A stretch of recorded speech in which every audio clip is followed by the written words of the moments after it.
Um vendedor de balas encontrou um álbum de fotos na rua enquanto trabalhava.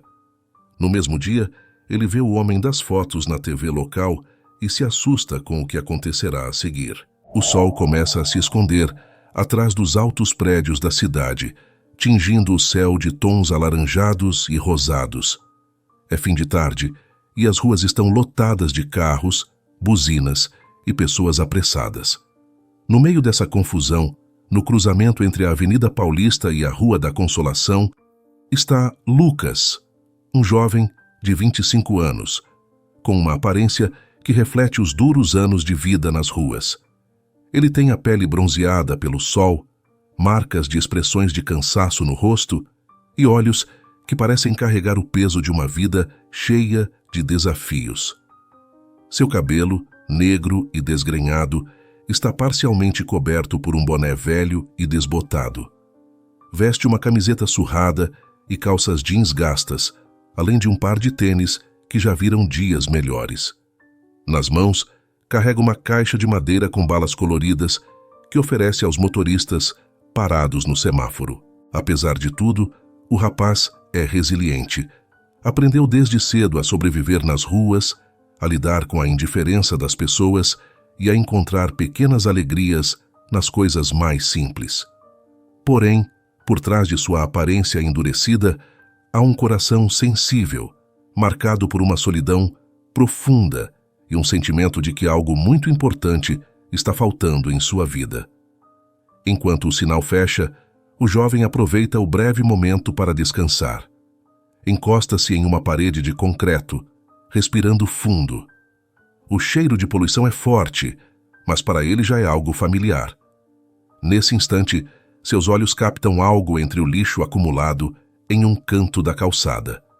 É um objeto grande, meio escondido por pedaços de papelão e latas amassadas. Curioso, ele se aproxima e com cuidado puxa o objeto para fora. É um álbum de fotos. A capa de couro está rasgada em alguns pontos, mas ainda preserva uma certa dignidade. O rapaz sente uma onda de nostalgia e curiosidade. Não é comum encontrar algo assim abandonado, especialmente em uma área tão movimentada. Sem pensar duas vezes, ele abre o álbum e começa a folhear as páginas. As fotos estão um pouco desbotadas, mas ainda revelam com clareza momentos felizes. Uma família sorridente, uma criança pequena com um olhar cheio de vida e um homem e uma mulher jovens, provavelmente seus pais, abraçando-se com carinho. O jovem sente um aperto no peito ao ver aquelas imagens. Há algo estranhamente familiar naquele rosto de criança, mas ele não consegue identificar o porquê. Ele continua folheando, absorvendo cada detalhe. As imagens parecem capturar uma felicidade que ele nunca conheceu, uma vida que parece tão distante da realidade que vive. Mas, por mais que seja uma descoberta intrigante, o trabalho chama. O sinal abre novamente e ele guarda o álbum em sua velha mochila, prometendo a si mesmo que irá examiná-lo com mais calma depois. Volta à sua rotina, oferecendo balas aos motoristas que passam, mas sua mente não consegue esquecer aquelas fotos. Algo dentro dele diz que esse álbum é importante, mais do que pode imaginar. E sem saber, o jovem está prestes a embarcar em uma jornada que mudará sua vida para sempre. O sol começa a se pôr quando o jovem finalmente chega em casa, cansado de mais um dia vendendo balas pelas ruas movimentadas. Seu quartinho simples com paredes desgastadas e móveis velhos o acolhe como sempre fez. Mas hoje algo está diferente. Em suas mãos, ele segura o álbum de fotos que encontrou mais cedo, o objeto que agora ocupa seus pensamentos. Enquanto se senta no colchão fino, folheando as páginas mais uma vez, ele se lembra de sua própria vida, uma vida que sempre esteve à margem, sem raízes, sem família. Lucas cresceu sozinho, aprendendo desde cedo a se virar como podia. Não conheceu sua mãe, e sobre seu pai, ele nunca soube nada. A única coisa que o acompanhou ao longo dos anos foi a incerteza, a luta diária para sobreviver, vendendo balas, fazendo pequenos trabalhos e dormindo onde conseguia. Ele observa atentamente as fotos no álbum, especialmente as que mostram um homem de expressão séria, mas familiar. Algo naquele rosto mexe com ele. Há uma semelhança inegável que o incomoda. É como se estivesse olhando para uma versão mais velha de si mesmo. O jovem não consegue evitar se questionar. Quem é esse homem? E por que ele parece tão familiar?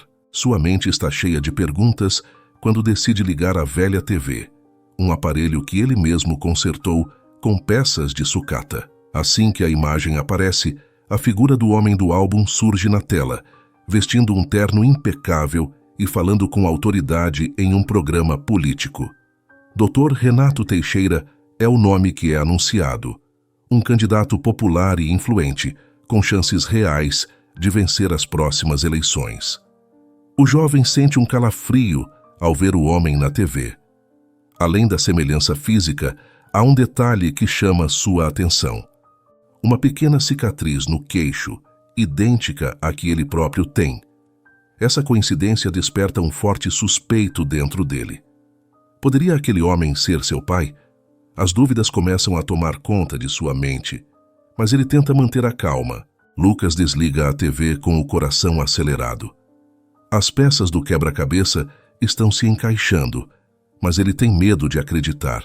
A ideia de que o homem na TV possa ser seu pai é quase absurda, mas ao mesmo tempo ele não consegue afastar a sensação de que está prestes a descobrir algo importante sobre sua própria história. Deitado em seu colchão, o jovem lembra de todas as dificuldades que enfrentou ao longo dos anos, sempre sozinho, sem ninguém para guiá-lo ou protegê-lo. Agora, de repente, há a possibilidade de que seu pai seja um dos homens mais poderosos do país. Isso o deixa confuso, e ele não sabe se deve sentir raiva ou esperança. Enquanto Lucas tenta processar tudo, do outro lado da cidade, o Dr. Renato termina seu dia de campanha, satisfeito com mais uma aparição bem-sucedida na TV. Mas, embora ele não tenha consciência, um fantasma do passado está prestes a ressurgir. Algo que ele pensou estar enterrado há muito tempo. O jovem ainda não tem certeza do que fazer, mas uma coisa é clara. Ele precisa descobrir a verdade, por mais dolorosa que ela seja. E essa verdade pode estar mais próxima do que ele imagina.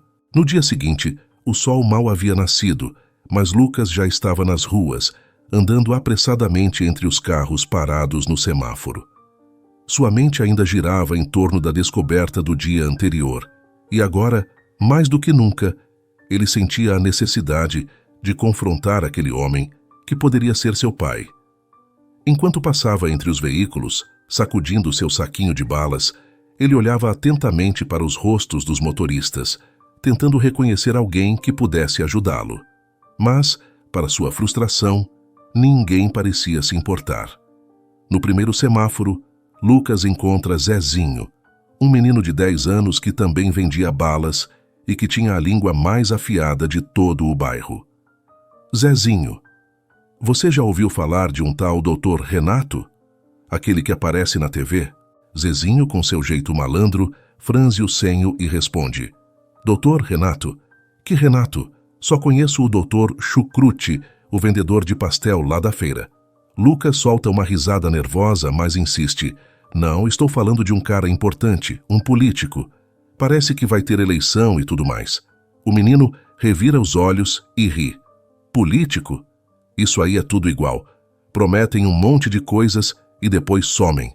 Esqueça esse cara e vamos fazer nosso trabalho. O jovem agradece e segue adiante, mas as palavras do garoto ficam em sua mente. Será que Zezinho estava certo? Talvez ele estivesse correndo atrás de uma esperança que nunca se realizaria.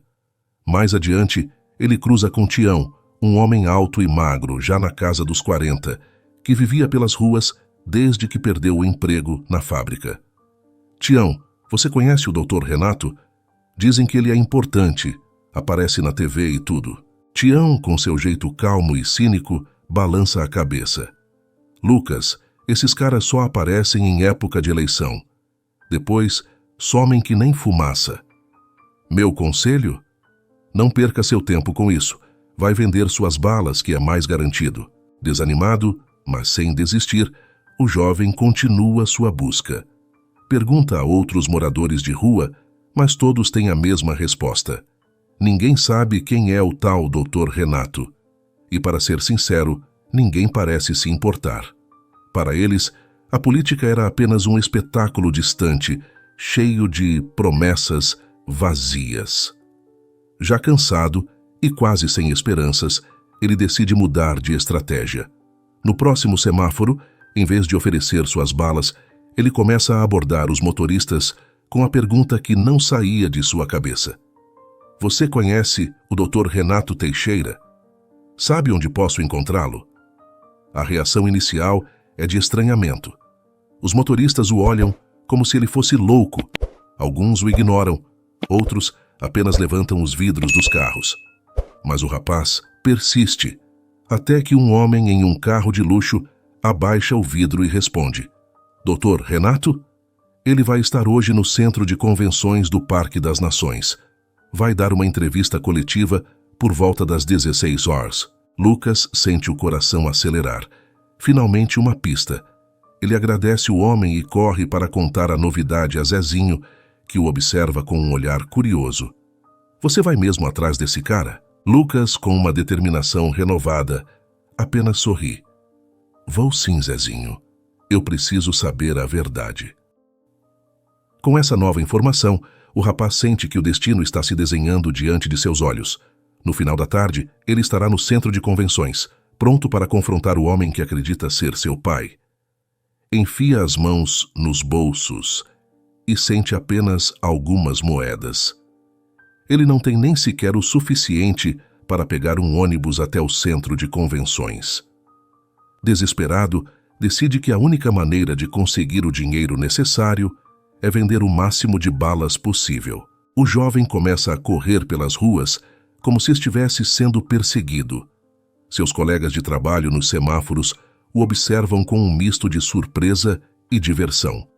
Lucas salta de carro em carro, oferecendo suas balas com uma energia frenética, quase como se estivesse competindo em uma maratona.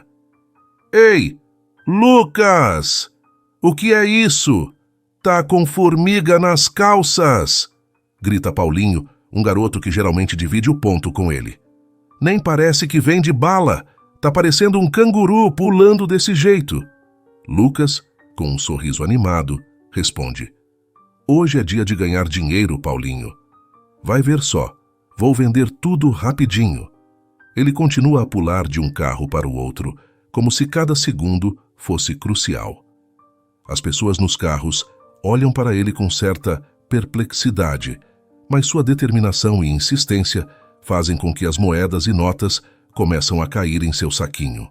Depois de algumas horas, ele finalmente consegue reunir o suficiente para a passagem de ônibus. Ele não perde tempo e corre para a parada, embarcando no primeiro coletivo que aparece. Quando chega ao centro de convenções, ele se depara com uma cena que parece tirada de outro mundo. As pessoas estão todas vestidas com roupas elegantes, trajes formais que reluzem sob a luz do sol. Lucas, com sua camiseta desgastada e chinelos, se sente como um peixe fora d'água. A diferença entre os dois mundos é gritante, e ele percebe que as pessoas o olham de soslaio, como se ele fosse um intruso. Determinado a não ser barrado, Lucas decide tentar uma abordagem diferente. Ele contorna o prédio e, depois de algumas voltas, encontra uma entrada pelos fundos, onde os funcionários descarregam caixas e equipamentos. Ali, ele avista uma lavanderia com um carrinho de roupas abandonado. Entre os uniformes sujos, ele vê uma camisa branca e uma calça preta de garçom. É a minha chance, pensa Lucas. Ele pega a roupa e corre para um banheiro próximo para se trocar. A camisa é imensamente grande para ele, com mangas que quase se arrastam pelo chão e um corpo tão largo que ele parece estar envolto em um lençol. Quando o rapaz tenta abotoar os botões, a camisa balança de um lado para o outro, como se estivesse prestes a engolir o jovem inteiro. As calças, embora um pouco largas, se ajustam razoavelmente bem, mas o visual é completamente desajeitado, com seus chinelos velhos. O contraste entre a camisa exagerada e os chinelos faz com que Lucas pareça ter saído de um filme de comédia. Ele se olha no espelho, tentando se convencer de que consegue se misturar entre os outros. Mas o contraste é evidente. Mesmo assim, ele respira fundo, ajeita a camisa o melhor que pode e sai em direção ao salão principal. Ao entrar, ele é imediatamente confrontado com o brilho das câmeras e o burburinho da imprensa. Jornalistas e repórteres de várias emissoras estão espalhados pelo salão, todos focados no palco onde o Dr. Renato se prepara para discursar. Lucas tenta se misturar com os outros garçons, mantendo-se na periferia do salão, com os olhos fixos no homem no palco.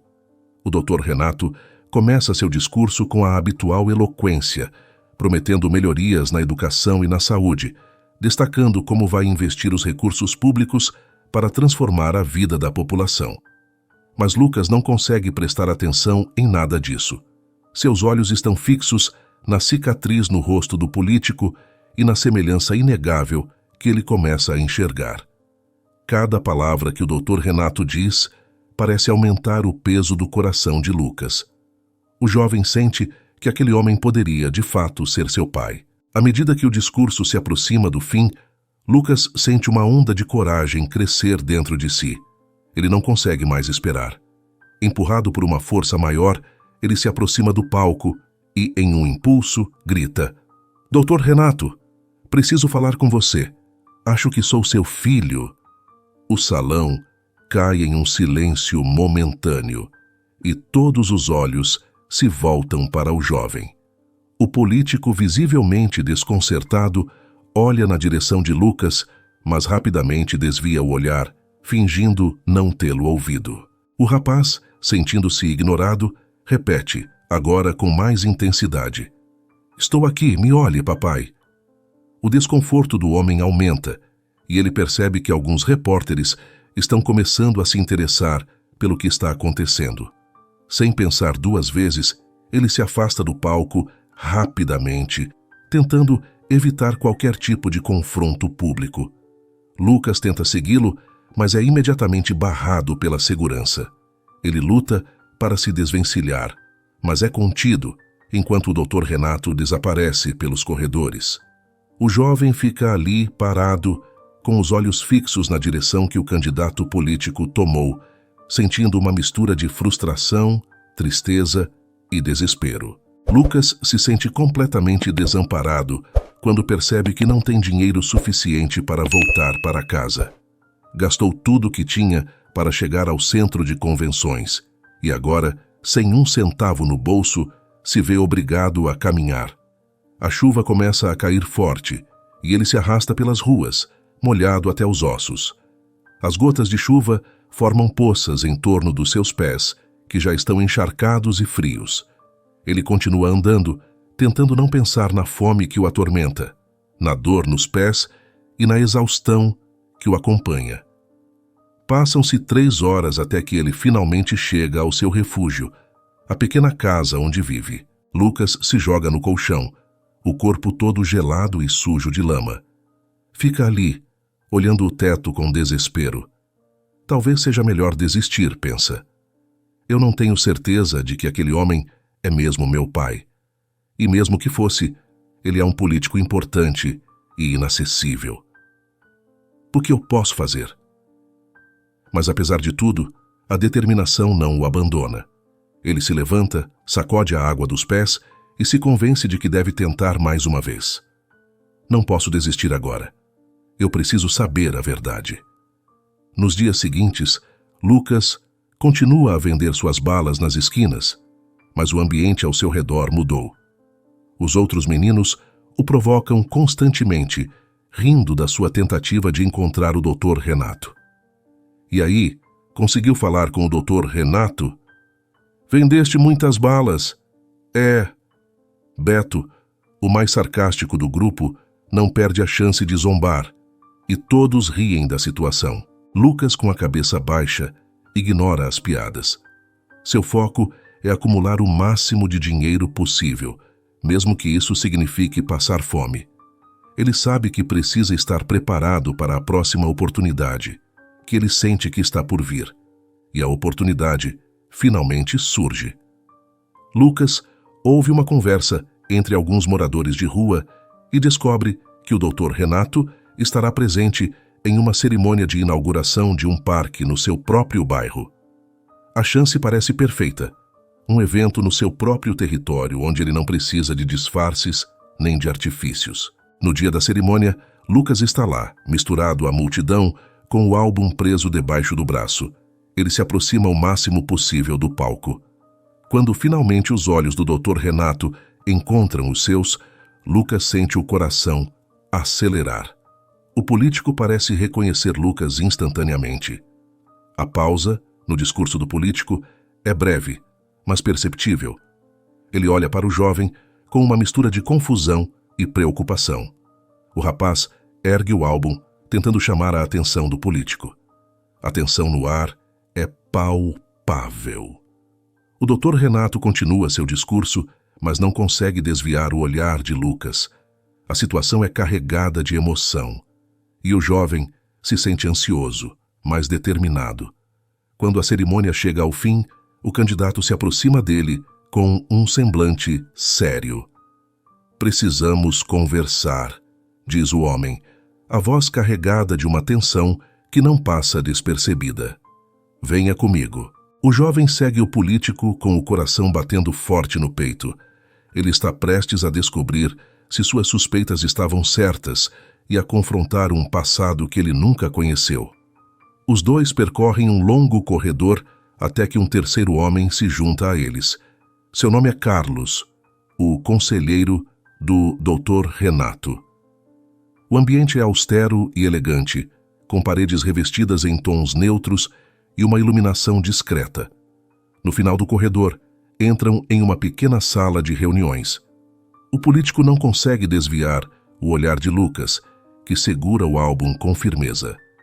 Depois de observar a pasta com atenção, o homem, com um tom irritado e um olhar penetrante, diz ao conselheiro: "Quando te mandei se livrar daquele álbum, não era para entregá-lo diretamente nas mãos do meu filho, seu desajeitado." Lucas está em choque, incapaz de articular palavras, enquanto a revelação o atinge com força. Com uma mistura de esperança e desespero, pergunta: "Então, você é meu pai?" Dr. Renato, com um olhar de confusão, confirma: "Eu te reconheci na cerimônia do outro dia.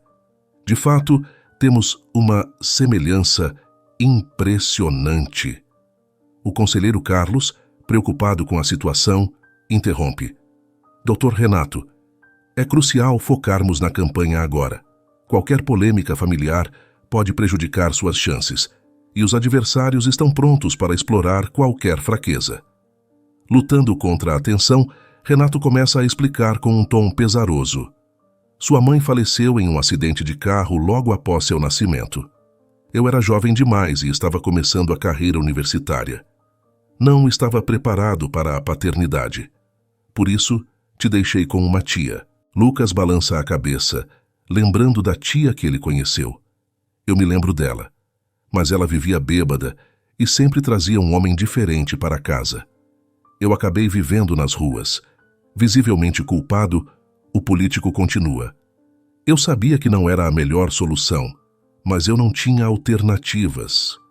Minha carreira estava em ascensão e eu precisava me concentrar nos estudos. O medo era de te prejudicar ainda mais com uma vida difícil." O jovem, com voz trêmula, questiona: "Você realmente acha que eu teria tido uma vida melhor se tivesse você por perto?" "Cresci sem uma família, sem apoio." Com uma expressão de angústia, Renato tenta justificar suas escolhas. "Naquele tempo, eu estava perdido. Sua mãe e eu éramos muito jovens e imaturos. Minha preocupação era garantir que você tivesse um futuro, mesmo que isso significasse te afastar de mim."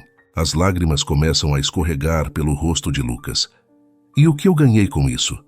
Uma vida nas ruas, lutando para sobreviver. Tive que me virar sozinho, sem ninguém. Tentando se aproximar, o político estende a mão para tocar o ombro do rapaz, mas ele se afasta. Nunca foi minha intenção te machucar. Fiz o que achei melhor naquelas circunstâncias. Agora vejo que foi um erro grave. Carlos, ainda preocupado com a campanha, intervém novamente. Dr. Renato, precisamos manter o foco. A campanha está em jogo e qualquer distração pode ser fatal. Com a voz embargada e dor visível, Lucas diz: Eu entendo que você tinha seus próprios problemas, mas isso não apaga o fato de que me abandonou. Eu não precisava de dinheiro ou status. Eu precisava de um pai. Dr. Renato, com um olhar de profundo arrependimento, tenta falar, mas não consegue encontrar as palavras certas. O jovem, com lágrimas nos olhos e o coração partido, se vira e deixa a sala rapidamente. O peso da revelação e a sensação de abandono o acompanham enquanto ele se afasta do prédio, sua dor palpável a cada passo. Carlos coloca uma mão firme no ombro de Renato e diz: Você fez a coisa certa. Agora deve focar na sua campanha. Renato responde, com um tom abalado: A coisa certa teria sido não abandoná-lo. Assim, o deixei 2 vezes. Carlos insiste: Precisamos seguir em frente. A campanha é crucial e não podemos nos permitir distrações. Enquanto isso, Lucas vagueia pelas ruas da cidade sem rumo. A descoberta de ter sido abandonado, somada ao fato de que seu pai deixou claro que não pretende assumir responsabilidades, deixa-o devastado. A sensação de ser ignorado e não ter um futuro promissor pesa sobre seus ombros. Nos dias seguintes, o jovem continua vendendo balas nos semáforos. Seus colegas percebem a tristeza no rosto dele e tentam animá-lo com palavras de apoio e piadas para levantar seu ânimo. Certa manhã, um carro de luxo para no semáforo onde Lucas está. O vidro da janela traseira desce lentamente, revelando Renato sentado nos bancos de trás. Lucas, surpreso, tenta manter a compostura, mas sua mente está em turbulência. Renato, com um tom de preocupação, pergunta: Lucas, como você está? Espero que esteja bem. O jovem finge desinteresse com uma voz fria. Estou bem. Só vendendo balas, como sempre. O semáforo fica verde e os carros atrás começam a buzinar, impacientes. A cena se torna um pouco caótica enquanto Renato tenta conversar. Antes de se despedir, diz: Vou voltar para ver como você está. Não quero que você fique desamparado. Carlos, que está no banco de trás, também intervém. Dr. Renato, precisamos ir. Temos muitos compromissos pela frente. O político acena com a cabeça e, com um último olhar para seu filho, dá uma ordem ao motorista para seguir em frente. O carro se afasta lentamente, enquanto o jovem permanece no mesmo lugar, com o coração agitado e uma tempestade de emoções internas. Algumas semanas se passam sem grandes mudanças. Renato continua com seus compromissos públicos e eventos sociais, enquanto Lucas segue sua vida nas ruas, lutando diariamente para garantir um prato de comida quente.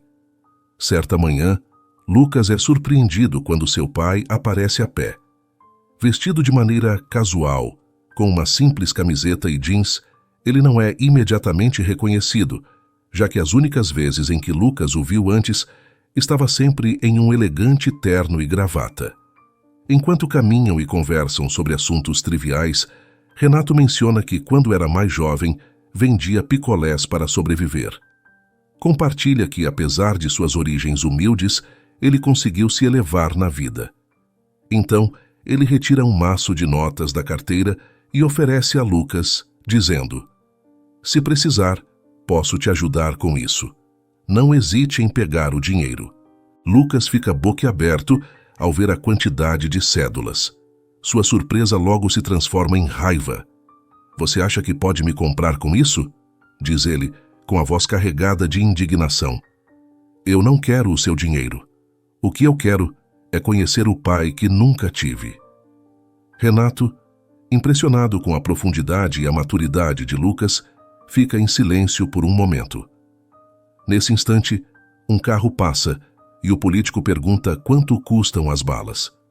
Seu filho, um pouco desconcertado, explica o preço e Renato pega a bolsa de balas de Lucas.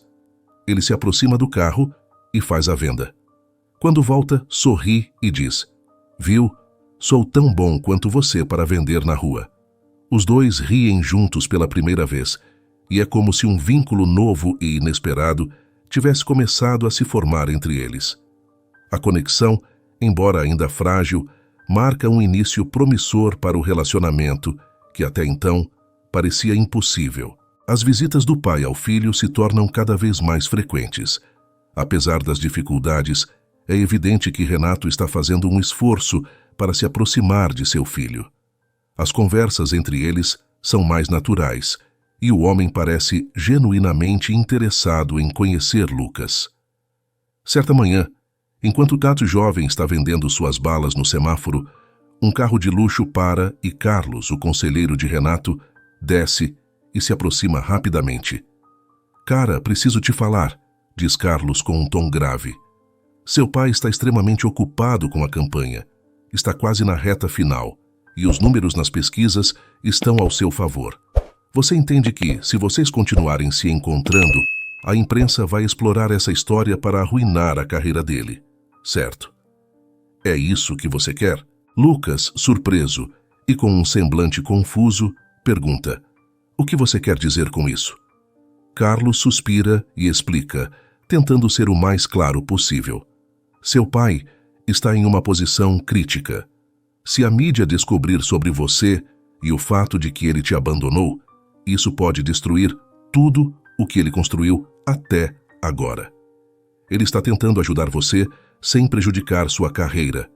Às vezes, a melhor ajuda que você pode dar a ele é ficar fora dos holofotes. Lucas, com os olhos marejados e a voz tremendo, responde: "Então, você está dizendo que eu deveria simplesmente desaparecer? Ignorar que tenho um pai e que ele quer me conhecer?" Carlos, com um olhar de compreensão e um tom mais suave, diz: "Não é exatamente isso. Ele se preocupa com você, mas também precisa proteger a própria carreira para garantir um futuro melhor para ambos. Às vezes, abrir mão de algo agora pode ser a melhor maneira de garantir um futuro mais estável para vocês." Lucas baixa a cabeça, lutando contra as lágrimas que ameaçam cair. Ele entende o dilema, mas a dor de se afastar do pai é palpável. Com a voz embargada, ele diz: "Eu entendo o que você está dizendo. Eu não quero ser um obstáculo para ele. Talvez seja melhor para o futuro dele se eu ficar longe." Carlos, visivelmente satisfeito com a decisão de Lucas, dá um leve sorriso e coloca uma mão reconfortante no ombro do jovem. "Você fez a escolha certa. Ele vai compreender. Agora cuide-se e continue com seu trabalho. O futuro pode ainda ter surpresas para ambos." Carlos se despede com um aceno e volta para o carro. Lucas o observa se afastar, seu coração pesado com a decisão tomada. Ele respira fundo, enxuga as lágrimas que ainda restam e se volta para sua rotina no semáforo, determinado a continuar, apesar da tristeza e do sacrifício. No dia seguinte, quando Renato retorna ao semáforo onde costumava encontrar seu filho, percebe que o jovem não está lá. Decide perguntar a um dos conhecidos de Lucas e se aproxima de um vendedor de balas que o encara com desconfiança. "Onde está o Lucas?" pergunta ele, tentando manter a calma. O vendedor, com um tom de desaprovação, responde: "Ele mudou de ponto. Agora está em outro cruzamento, a alguns quarteirões daqui. Olha, cara, eu sei que isso não é da minha conta, mas, sinceramente, não entendo como um pai pode agir da forma que você fez com seu filho. É lamentável." Renato fica parado, sem palavras, visivelmente desconcertado. Sabe que o homem está certo e não consegue encontrar uma resposta adequada. O vendedor o observa com um olhar crítico, enquanto Renato se afasta, envergonhado e pensativo. Ele dirige até o novo local onde o filho trabalha. Após alguns minutos procurando, finalmente o encontra em um cruzamento movimentado. O jovem está vendendo suas balas com um olhar cansado. "Lucas!" chama Renato, aproximando-se rapidamente. O jovem o encara com uma mistura de surpresa e frustração. "O que você está fazendo aqui, pai?" pergunta, tentando esconder sua irritação. "Um dos vendedores me disse onde te encontrar, mas por que você mudou de ponto?" Lucas hesita por um momento antes de responder, claramente desconfortável com a situação.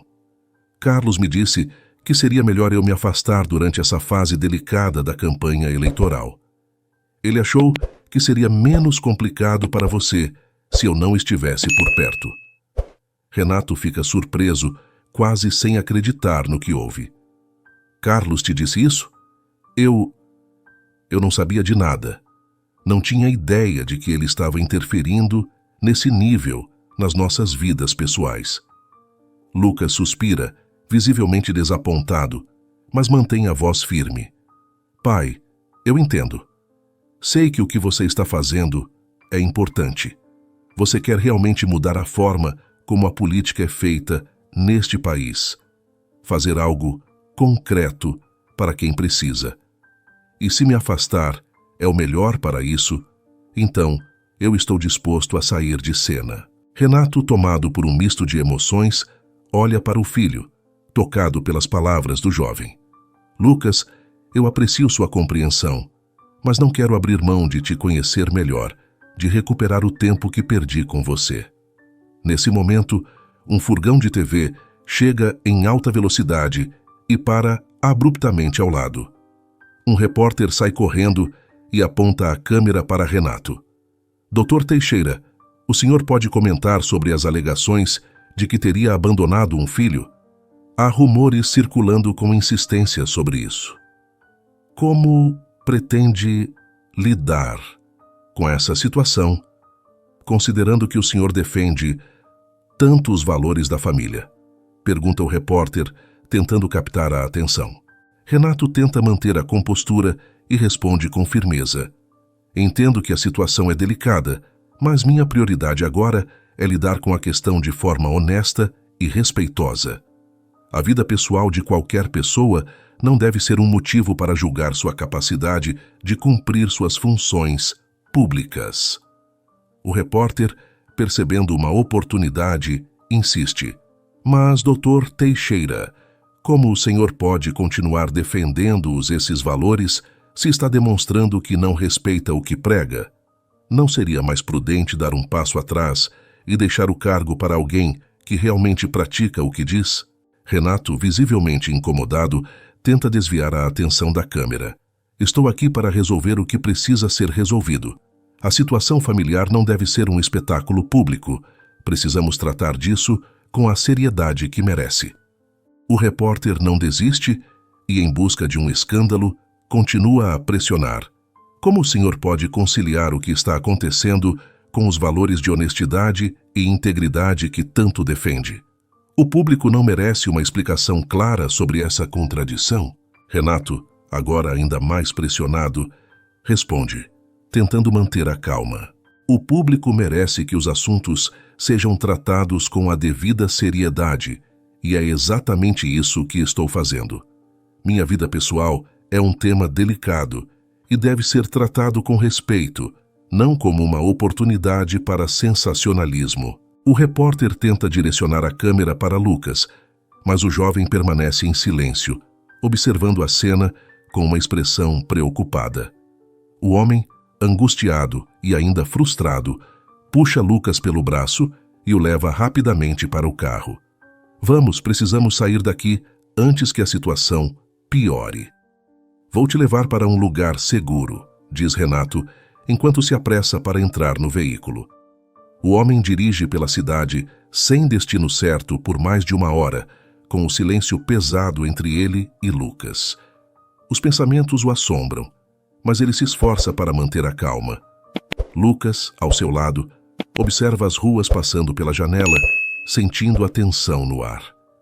Depois de um tempo, Renato decide levá-lo para casa. Ao chegarem à mansão, o jovem fica impressionado. A entrada é ladeada por árvores exuberantes e cercada por um muro alto. O portão automático se abre e revela um caminho bem cuidado, cercado de jardins cheios de plantas exóticas. No final da alameda, surge a casa. Uma construção moderna com amplas janelas que refletem a luz do sol. A piscina azul brilha ao lado, rodeada de espreguiçadeiras e guarda-sóis elegantes. Lucas nunca viu nada tão luxuoso.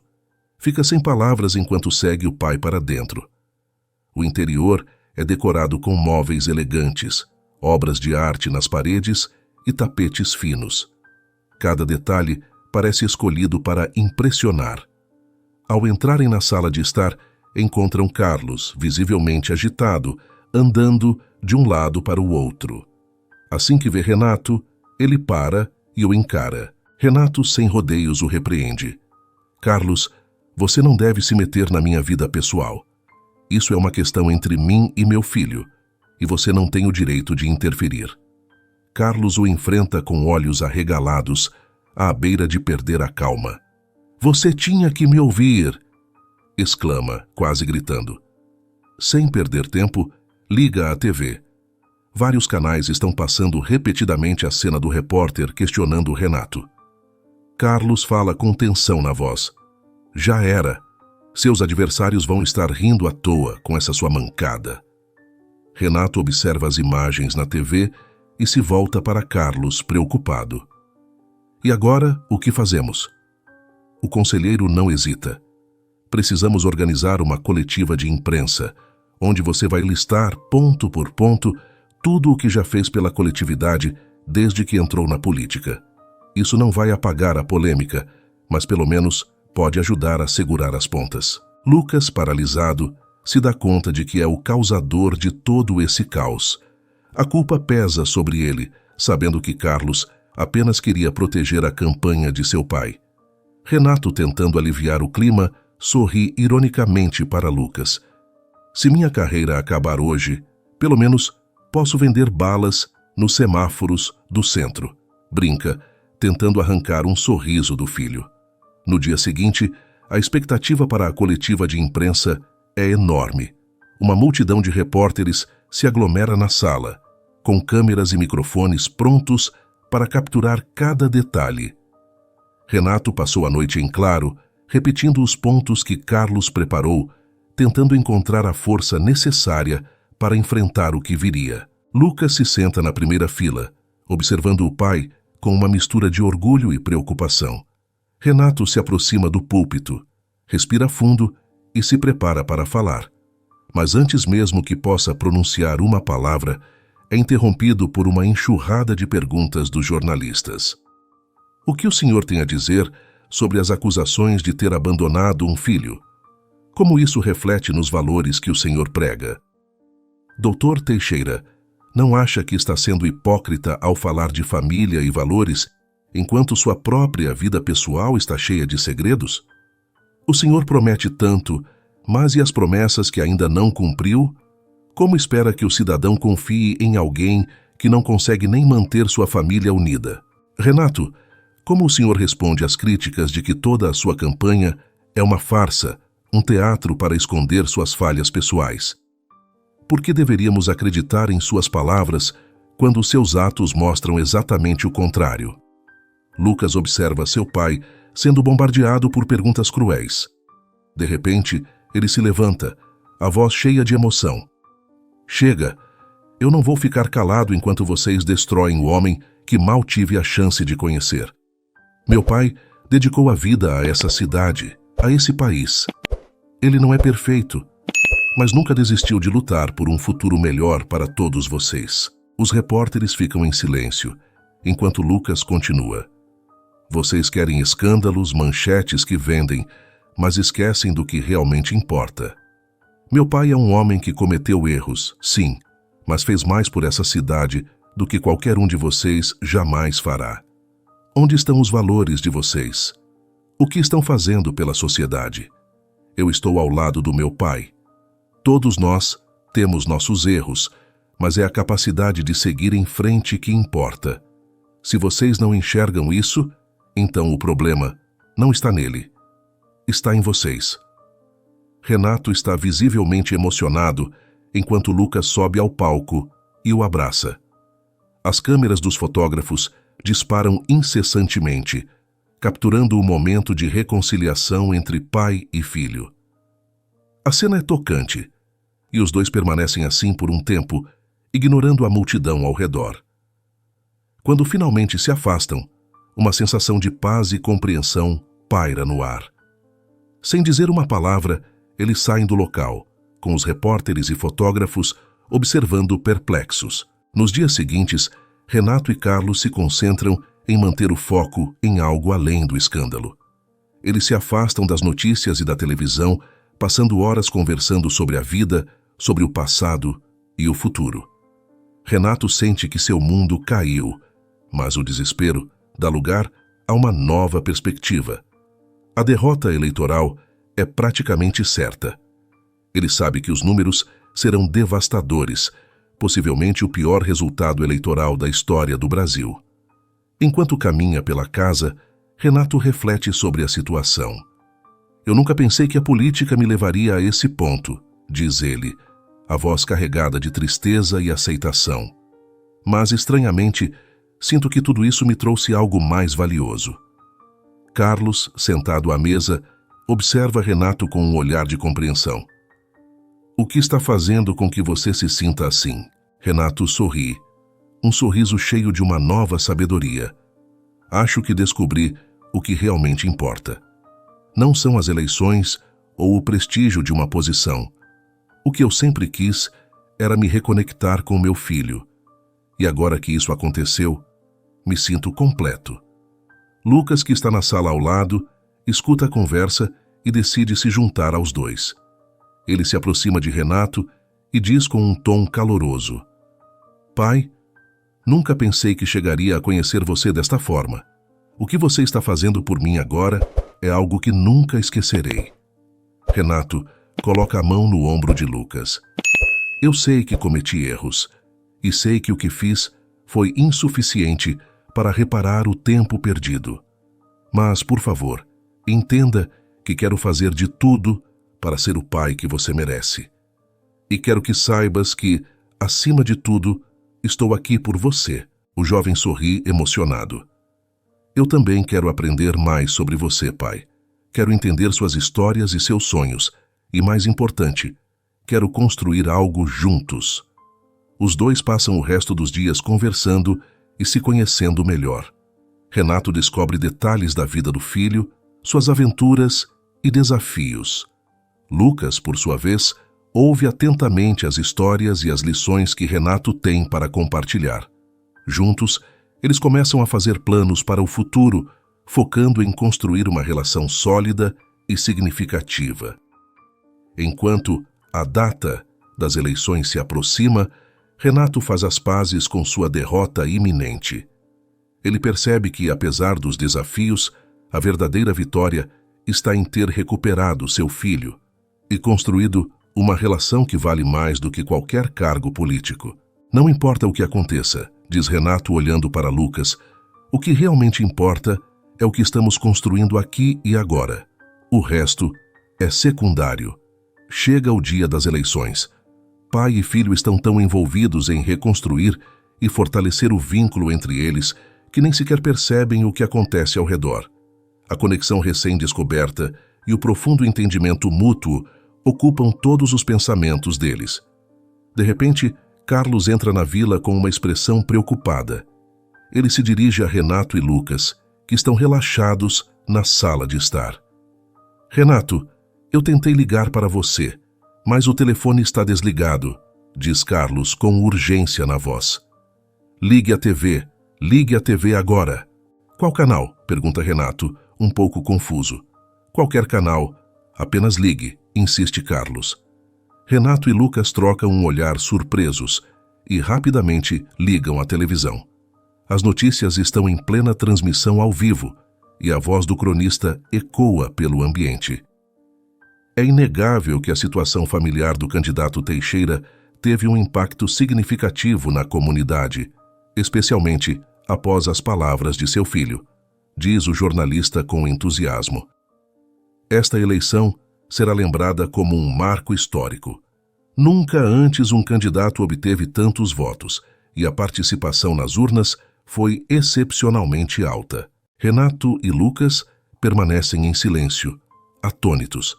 A ideia de que a crise pessoal e a exposição pública poderiam ter resultado em um apoio tão massivo parecia impensável. Renato, tocado pela inesperada reviravolta, olha para Lucas com um sorriso de gratidão.